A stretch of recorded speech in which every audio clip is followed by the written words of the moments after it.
Hey guys, today I would like to share you how to fix app appearance not appear in Snapchat.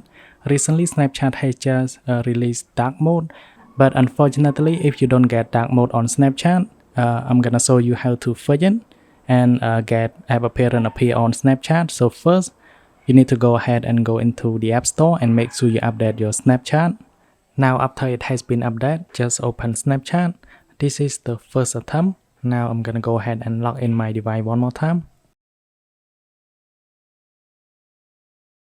Now hit on your profile, hit on setting, scroll down, you're gonna find app appearance right here.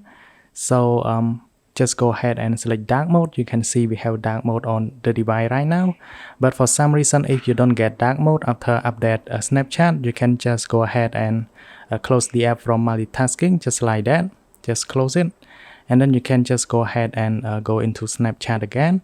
And if app appearance still doesn't appear, you can just close the app multiple times and you should be able to get app appearance. Thanks for watching. I hope you like this video.